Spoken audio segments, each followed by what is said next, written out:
Hello and welcome to Spikenard Culture Creative Leadership Podcast that aims to equip, encourage, and empower young leaders. And today we have our good friend Jonathan with us, and we have a very special topic, and that's the Israeli-Palestinian conflict. And the reason I have Jonathan on these podcasts is because I've talked with him. I've had several conversations, and I think this is a conversation that you guys want to hear. I think that it's going to enlighten us. But Jonathan, can we just start with you just introducing yourself a little bit and why you're passionate about the Middle East and why you think it's important for all of us to know what's actually happening in the background of all the things that we're seeing on Facebook, on Twitter, on Instagram that's happening right now in Israel and Palestine. Thank you, Stephen. I'm really excited to be here and do this podcast with you. So, for those who are listening, I'm Jonathan, and I'm a student with my background in conflict resolution and political science, and I'm also very passionate about international relations and history. And I believe that you need a good understanding of either of those. Both of those to understand either one of those. And we're coming to the point as to why I'm passionate about the Middle East and why we should be aware of what's going on there.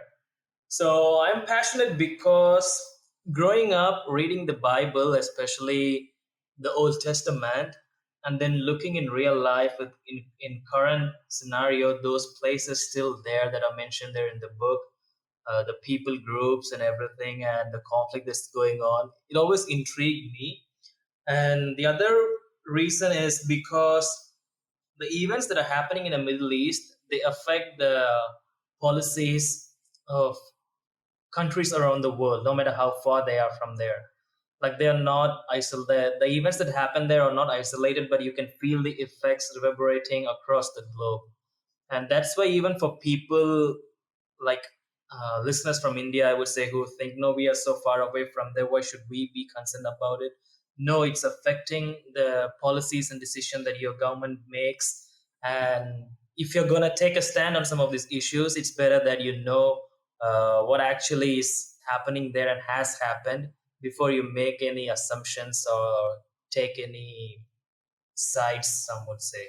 Okay, Jonathan, yeah, you bring a good point about assumptions. And I think there's been a lot of assumptions because even for me, I remember watching firsthand on the television, watching these Palestinians throwing rocks at the police. And that was just all we were being shown. I didn't know why. And that's kind of where I want to start. What's happening? What was happening a few weeks ago that led to these Palestinians throwing rocks? Because I'm sure it just wasn't like something that just happened out of thin air. And then also one thing that I heard, of course, was the evictions that were happening, because that always is a hot, topic, every time you talk about Palestine, Israel. So let's just talk about that to begin with this segment. What are your opinions, or what is the truth on the ground, or what was happening to cause all this to start happening?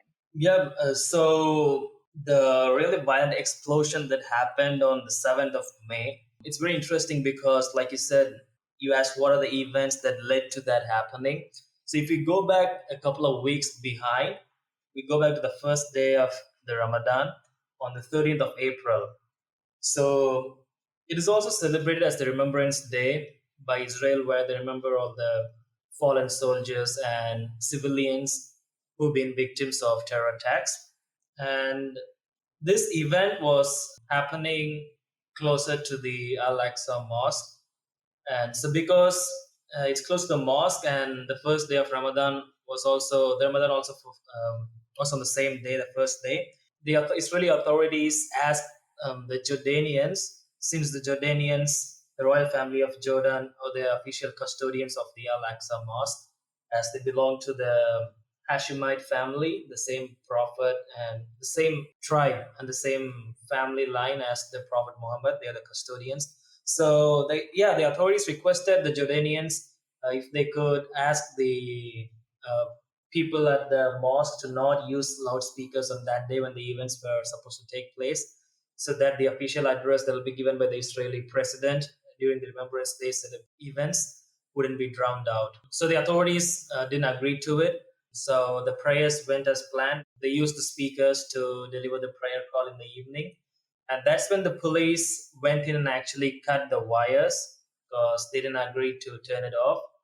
So it wasn't really a violent confrontation what happened that day on the 13th of April, but that's where we could say the initial stages of the conflict started. And coming back to the 7th of May, so that was the last Friday of Ramadan, and the prayers were supposed to finish. And there were around 70,000 people who gathered that day for the evening prayer. So there were some a good amount of security. The policemen were there just to prevent any incidents from happening. And yeah, so that day it turned a bit violent because um, the police were there to control the crowds and everything.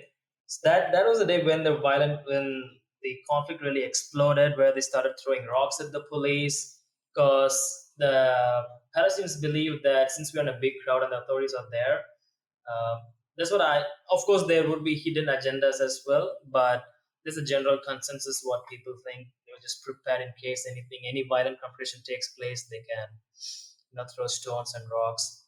So that day it subsided when the police retaliated with force, and then the following day, on the 8th of May, it's called the Night of Power by the Muslims because it's one of the special days of Ramzan because Ramadan, or some would say, they believe that's the day when the prophet received the holy scriptures from heaven. So on that day, the confrontation grew up in intensity, and the police had to enter the mosque where they fired rubber bullets and stun grenades and smoke shells as well. So that was a line that they crossed, you could say, in the sense they stepped into the mosque premises and they started confronting the protesters. And then it happened. And then on the 10th of May, 2 days after that, the second time, again the security forces entered mosque. And that day, it was really violent compared to the other 2 days in the sense it grew up in a really big way because that same day coincided with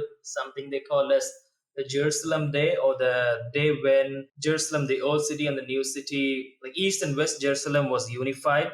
Because when Israel was formed as a state, part of Jerusalem was still under the Jordanian control. And during one of the wars, the Israelis occupied it and brought the entire city under their control.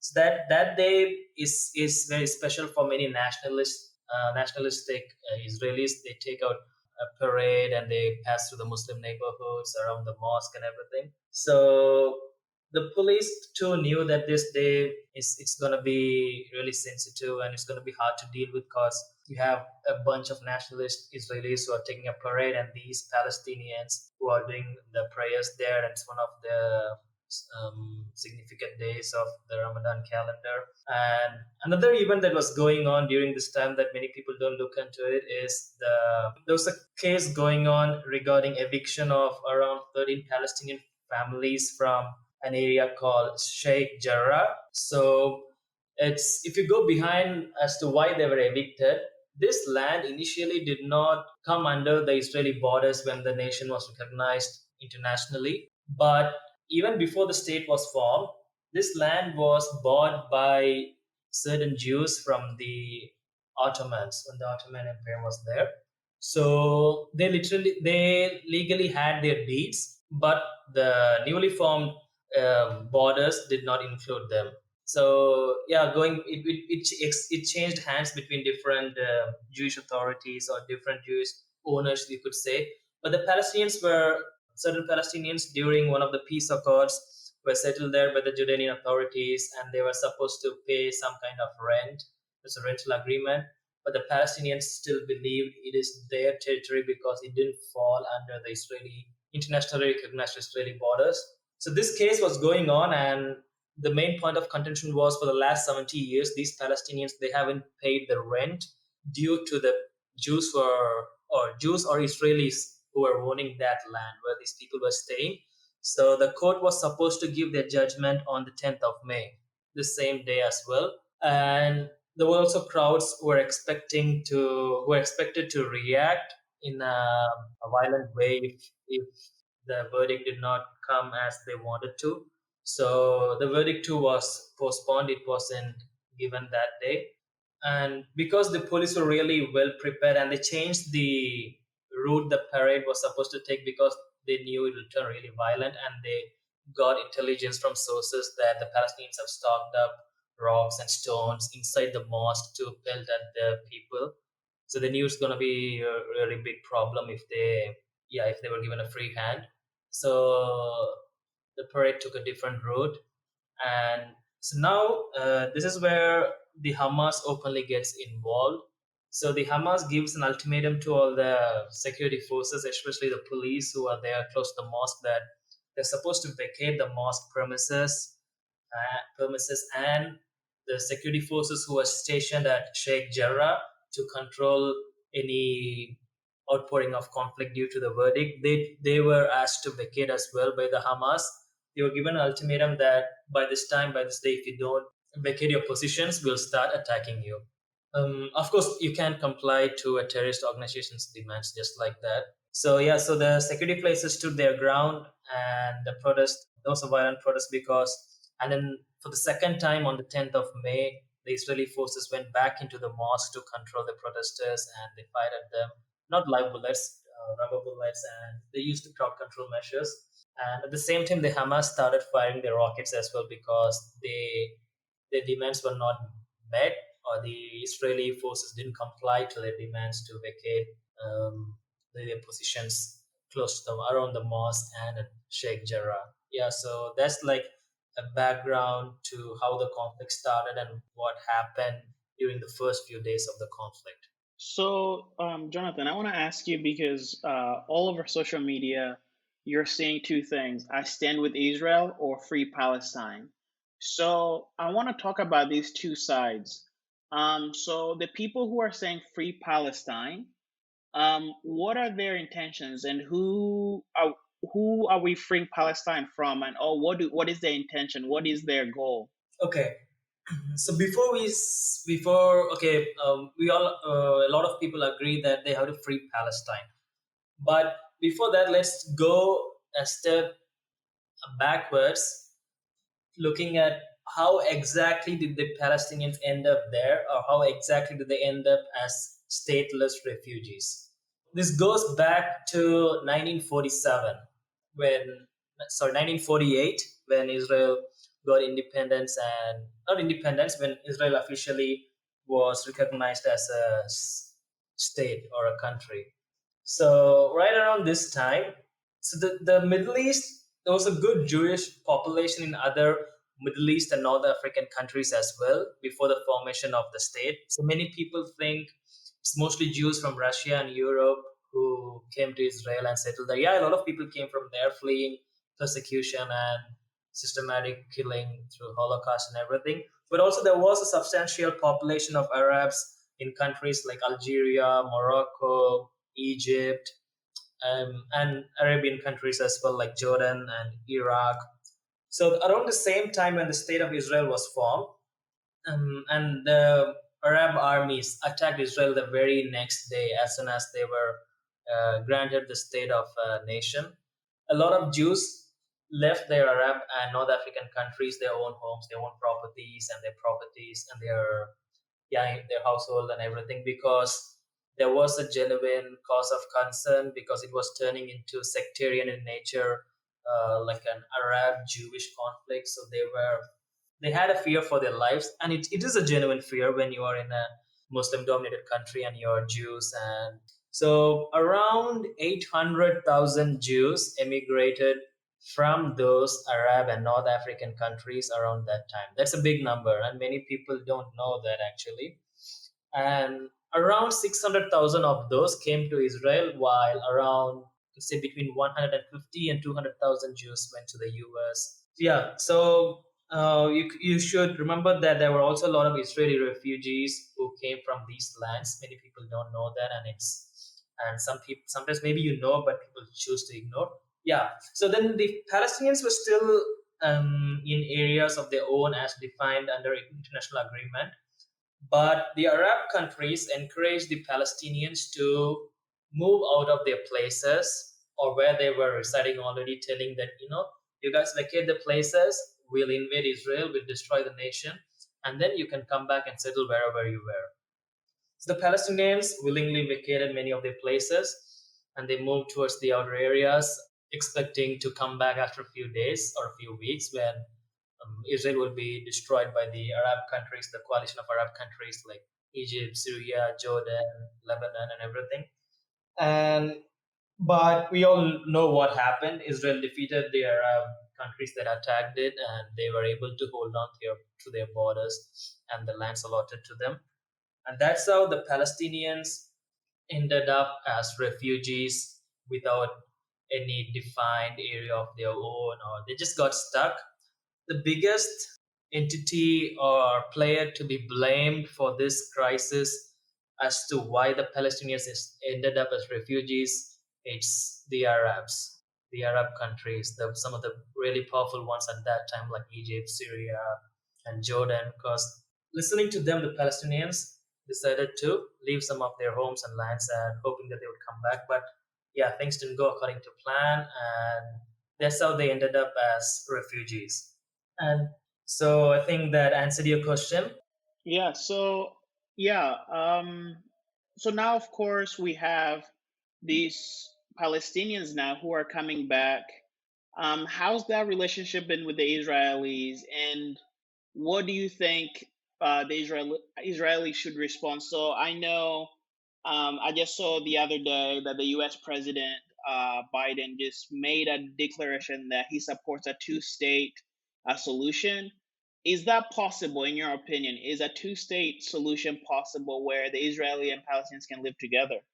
So this is not the first time that such an effort is being made, and there were four recorded instances in the past where both the sides could have come together and agreed on certain terms, and during all those four terms, the Israelis were okay to give certain concessions, and they were on the table to sign the deal to keep their end of the deal, but the Palestinians just pulled out. Like even during one of the peace talk process when Yasser Arafat was in the US in Camp David, I think he was there for like a week and he just said no to every proposition that the Israelis put forward. So yeah, a two-state solution is possible until it's only possible only if people on either side are willing to actually sit down and talk. Because right now it's like a stalemate, and the Palestinians think, I don't know why they have this thought, but a big number of those think that there's still a day will come when they'll just push all the Israelis away into the sea and they'll just occupy all the lands. But that's just impossible practically. It's not going to happen. And they need to come into terms with reality, I would say, and only then a two-state solution would be possible. But yeah, it's not impossible, but the mindset of some of the Palestinian leaders has have to change for that to happen. So let's talk about a lot of people are saying I stand with Israel as well.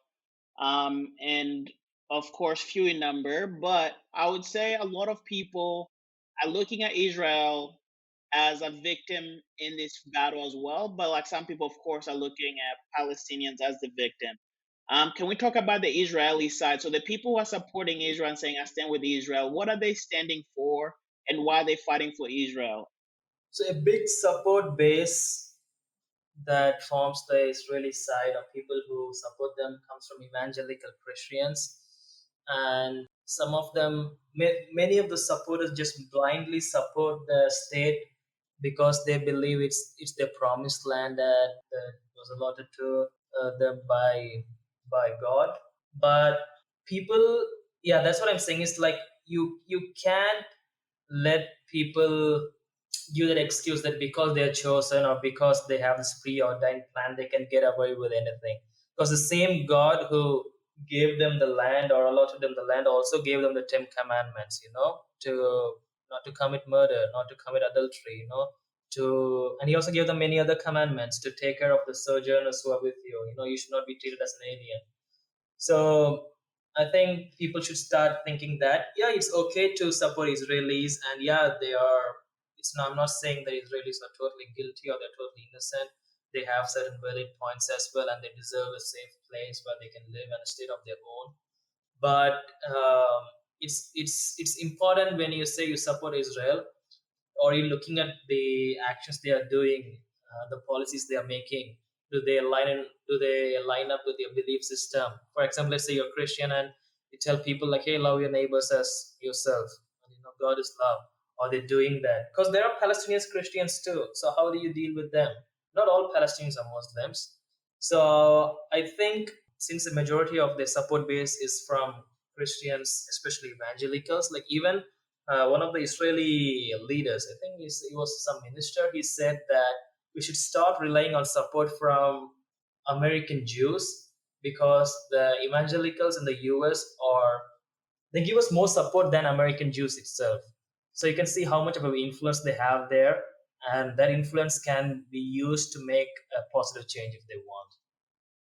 So I want to also talk about the idea right now. Of course, everyone who's looking at the conflict is looking at Israel really being heavy handed. Can you talk to us about that? Why is Israel being really heavy handed in this conflict right now? Do you think it's fair? Is there a reason why they're being heavy handed? Because I think that's kind of one of the things that's really come to define this is that a lot of people are looking at the, in a sense, you could call them war crimes. Some people are calling them, they're going against a lot of a lot of the UN, type of, in a sense, just war. So what do you have to say to that? Like the people who are saying Israel's being really heavy-handed. I stand with Palestine, free Palestine from Israeli rule. So whenever we look at any conflict, and it's always before we when we see people who are being affected due to this, we should also sit and see other people who are benefiting from this. So it's important to ask that question here because the recent developments happening in the political spectrum of both the Israeli government and the Palestinian government are very interesting. And the Israeli Prime Minister Netanyahu is embroiled some in corruptions in some corruption cases, and also he didn't get the required number of seats in the recent elections to form a government of his own. So he was supposed to lose his prime ministership sometime during May because there no single party won enough seats to form a government on their own. So the opposition parties came together along with some Arab Israeli parties to form a government of their own, and that would have resulted in Netanyahu having to vacate his seat. And they have a time period of I think a couple of weeks to form the coalition, and if they can do that in that time period, then another the elections will take place again. So Netanyahu has been in power for far too long, and he doesn't seem to ready to accept that he has to leave. And also, he's also embroiled in this corruption cases that were being conducted in the courts during this first week of May. So it's interesting because this conflict that escalated has hugely increased the ratings of Netanyahu right now because he's even though he's involved in corruption and other mismanagement, he's always seen as a leader who strongly responds to terrorism and threats to Israel with a heavy hand. And I think he's playing that card right now to garner public support and win another term. So yeah, I'm not saying this entire thing is a conspiracy, but you could say the beginning part could be a conspiracy, more likely to be a conspiracy, or pre-planned. You could say not pre-planned, but they knew the consequences, but they still allowed to get it through. Because Israelis have a really good intelligence structure, and I'm sure they must have known that rocks and stones are being brought into the mosques to throw against the people. I mean, yeah, it's taking in that many rocks and not the people not knowing it. No, that's simple. Like no. I think they had a fair idea of what's about to happen and still let it happen because it would prove as an advantage to certain people in power on the Israeli side. Same time, on the other side, the president of Palestine, Mahmoud Abbas, is also the leader of Palestinian Liberation Organization. And elections were supposed to happen there as well in April, but they were postponed indefinitely till the end of May. The date hasn't been decided yet. And Hamas was supposed to where they were highly favorable to win the elections on the Palestinian side as well. So maybe the Palestinian side too thought, okay, you know what, let's just instigate these riots and let it happen. Because then Hamas would come out and we know they'd respond very strongly and it will reinforce their image as a terrorist organization. Then the international community will condemn it and it would decrease their chances of coming into play as a legit political force. So people think all these things, Bill. So you can say it's a big power play that's happening. It's not like an epic competition between Arabs and Israelis. Yeah, it's been like that over a period of time, but what's happening right now is just simple power play of different leaders trying to retain their hold on power. It's as simple as that. Wow, wow, wow. This is some good stuff. So, what, let's just do positives and negatives. Like, what do you think the Israeli side has done well? And what do you think the Palestinian side has done well? If we could say, what has the Hamas done well and what has the IDF done well? Yeah, I would like to give some answers to your previous question as well. That I didn't really give an answer to some of them. For example, you asked, do you think the Israelis were heavy-handed? If I'm right, yeah. Yes. Yeah, so I would say they were a bit heavy-handed because, like I said, the beginning part of the conflict, the authorities knew what was going to happen. They still let it happen, but I would say things went out of hand. Things were taken too far. Like no one expected Hamas to fire hundreds of rockets. They I think they fired around 4,000 rockets until now. So that's a big number. So I would just say that once it escalates, both sides try to intensify their attacks, and that's how is the Israelis too, you could say, were seen as being heavy-handed, and they were a bit heavy-handed. They could have managed it better because every time they chose to be heavy-handed, the other side, if both sides are trying to do the same thing, it just keeps increasing and increasing. One of them is supposed to take a step back and do play defensive, you could say. And one of the most powerful image was when one of the Israeli jets dropped a bomb on one of the big apartment complex where people say there were journalists and everything. But many news reports or media reports forgot to mention that the Israeli government gave them a time frame, the Israeli armed forces. They actually called the people there and they let them know that, hey, we are going to bomb this building. You have, I think, like 20 minutes to vacate it, or there'll be a bomb drop. So you could say they were not just being genocidal, trying to not considering the lives of Palestinians. I mean, who will do that? Calling your enemy and telling, hey, vacate your place, we're going to bomb this place.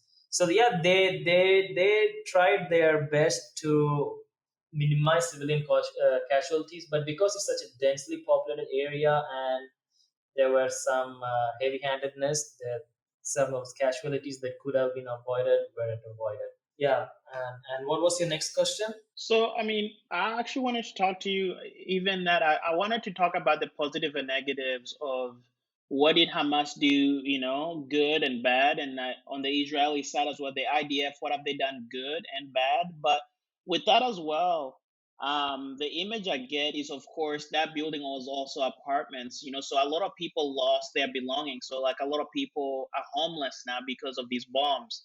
What do you have to say to that? I mean, what is the responsibility of the international body when a lot of these Palestinians, right? They're not the ones who are sending these bombs, right? It's not their fault, but their apartments are getting leveled. They don't have a lot of course, a lot of resources on the ground. So a lot of people have been really critical of Israel because they're making the living standard really horrible for the Palestinians in Gaza. Can you talk to us about that? Like, what are the positive and negatives here, and what would you do if you're a leader? I guess what is the perfect solution for this, or is there a solution for this? Coming to positives and negatives, I think the Israelis did a good move by not announcing the verdict for those settlers to vacate on that day because it would have made the situation worse. So they made a good decision there, and doing things like calling up people and letting them know, hey, there's going to be a bombing there. So those are good things. Those are humanitarian things that you're doing. So that's good. And on the Palestinian side, if you ask me what they did good, I don't think they did any good. They're just doing more harm than good. And if you see the dynamics between the Palestinian civilians and Hamas, you asked, their neighborhoods are being destroyed, their belongings are being burned down by bombs. How will they go back to normal lives? The Israelis drop the bombs. So it's been documented that Hamas literally chooses civilian residential areas from where they could fire their rockets. So when there's retaliation, they can say that they're attacking neighborhoods where people live. It is real, but the problem is the Palestinians don't say it because their life is in danger if they speak out against Hamas. They'll be called as traitors, literally, you could say. So they don't have that free space where they can really express their opinions, telling, I mean, you guys want to fire your rockets, fine, but don't come to my house and do it. That freedom they don't have. So, and I think it is in their hands to come up and speak against this for that to change. And asking me if there's a possible solution for this and what I would do here. The thing is to build a lasting solution to the problem, a solution that's not just there for a few months or a few years, or just there only when the armed forces are there, is I would say to integrate the economies on either sides and try to like the certain imageries prove far more destructive than like other actions. For example, that video of the Israeli policemen entering the mosque, firing those bullets, taking the protesters down, playing over and over again, it gives motivation for more youths in the Palestinian side to join ranks in Hamas. Because it can be used as material, as propaganda. Not even propaganda, like you just show that anyone would get angry. Like, how can they desecrate that? I don't care if my own home is destroyed, but the mosque shouldn't be destroyed. So that could have been avoided, things like that. You need to build a better kind of understanding because this change is not gonna happen overnight. And it's gonna take at least a generation to for the situation to improve. But you'll have to improve your understanding with the people there. For example, you increasing your settlements to areas that are not recognized under the UN agreement or under the international agreement. Those are things I don't think you should do, or it's if you really want peace there. Those are things that I would avoid because it's just antagonizing people even more. Because if you see the maps, they have been quietly shrinking significantly across years on the Palestinian side.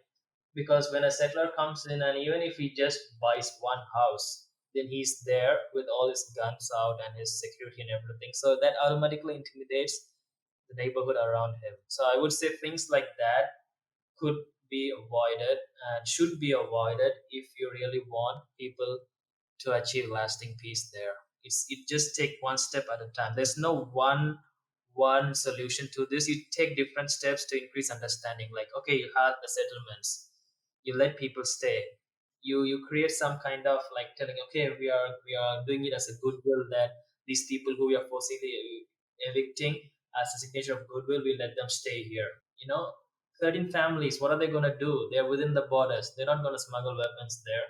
So just doing little things like that will also give thoughts for people on the other side. Think, okay, so these guys did this thing, so their 13 families are there. So then that'll motivate them to start looking for solutions. If you're doing the same thing what your enemy is doing, then it's only helping them, and they don't want peace. The people, when I say they, I mean like the people in power, like Hamas and PLO. They don't look like they genuinely want peace, because as long as the conflict is running, they'll keep getting funds from the UN, from other rich Arab countries, and they can just sit there and without doing any work, they can just earn. And then, like, the people who are being hurt are the children and the women and just civilians. You just civilian casualties. Yeah, just civilians on either side. Even on the Israeli side, just one soldier that was killed. The rest were all civilians, women and children.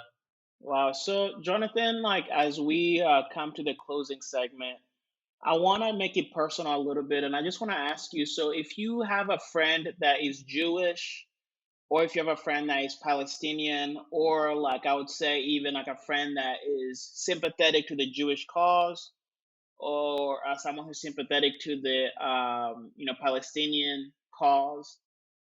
What do you say to them? Like, what's your closing statement? What are things that they should be, I mean, thinking about? How would you encourage them? How would because for us on this podcast, of course, we're trying to encourage people and we're trying to equip people. And for this podcast, we're really trying to equip people with truth. Um, but what would you tell them? What would you encourage them with? On either side, for people who are really angry right now, they're confused, they're looking at the media and they're really angry, and rightly so. What would you say? First, let's start with the Palestinian side. For those who are feeling really, in a sense, I mean, really hurt and don't have a voice. Yeah, I wouldn't really say they don't have a voice. Recent times they are getting good number of voices, and one thing that I would like to make before I answer this question is, if you see Europe that traditionally has been pro-Palestinian, the leaders are shifting towards pro-Israeli now, and it's interesting to observe this because the dynamics in the Middle East have totally changed. It was all Palestinian Israel conflict, but now it's totally changed into more business deals between Saudi Arabia and Israel, UAE and Israel, and Israel is heavily integrated into European technology and communications and space research. So because these all are benefiting now, it's just Palestinians in a crude way to say who are having a problem with Israel. The rest are all trying to are fairly making good initiatives to get along with each other, and it's happening. So I think after a while, once these people learn to get along, the Palestinians would just be allowed to find a solution on their own, or their voice be suppressed. And yeah, now coming back to what I would say a Palestinian is, I would give both of them the same advice. That is, try to understand each other before you make any assumptions. This is to any people as well. Before saying I stand with Israel, try to understand the nature of the people there, in the sense like their history, the conflict history, their culture, their traditions, even for Palestinians. Just because these people have been living there for a long time. So it's not like before the Jews came from Europe, there were no Jews in that area at all. There were Jews who were there continuously living for thousands of years. So I would say try to understand the people there, their history and culture before you try to uh, bring any peace. Because I think if you want to bring a real, genuine solution to the problem, you need to understand the people there. That's where a lot of people make mistake. Is they come with pre notions and preconceived plans that are worked in their own countries or their own conflicts that they have seen before. They think, okay, because this worked in a situation between A and B, it'll work in C and D as well. No, that doesn't happen. You have to you have to tailor it according to the people there, according to the nature there, and according to the stakeholders there. So that's what I would say. Go back to history, and one important point is to find common ground. Do you find a leader that, for example, a Palestinian finds a leader that the Israelis like, and he has done something good for Palestinians, or he has taken a moral high ground at a certain place. Use that as an example to tell him, hey, bro, this is something we can agree on. You admire him and you respect him, and look, he's done this kind of thing that was beneficial to our community, but at the same time, it didn't cause any disadvantage to you. The same things the Israelis can do as well. Find some Arabs, find some Palestinians who had a genuine zeal for peace and they were non-violent in their struggles. Find those common grounds and appreciate them and highlight the things they've done, and that will greatly help to change the mindset of people and start making them ask questions and think on their own. That's amazing, Jonathan. That's a good closing segment. I just want to say thank you so much for coming on the podcast and just having this conversation with me. It's not an easy conversation, but I think there's a lot of truth and there's a lot of, honestly, a lot of good content for our viewers to, in a sense, give us feedback on. Yeah, so if you are listening, please go to our social media platforms and give us your feedback. What do you think about what Jonathan had to say? Do you have other opinions? Do you think that you have a better solution than Jonathan had? I would really love to create conversation around this because the more we conversate, the more we dialogue, the more we can get along and see solutions. especially right now in these days when the world is becoming smaller and smaller with social media, with globalization. It's really important to have dialogue like this. And so, Jonathan, thank you so much. Do you have any closing statements or anything that you want to say to people? Any resources you want to send them to? Any author or any website that you'd recommend to someone who wants to know more about this conflict? I mean, there are resources that I can ask Stephen to put on the social media or things there. But just in simple words, I would say whenever you read news, always read news from either end of the spectrum, as people would call it. Something that's liberal, something that's conservative. Just read things on both sides to get a full understanding. Just don't take a stand and just look at those resources that agree to your side. But that's what I would say where you can start doing right away, like on Twitter or on news websites. That's something you can start with right now itself. Awesome. Thank you so much, Jonathan. And that is a wrap. We will see you guys next week. Thank you.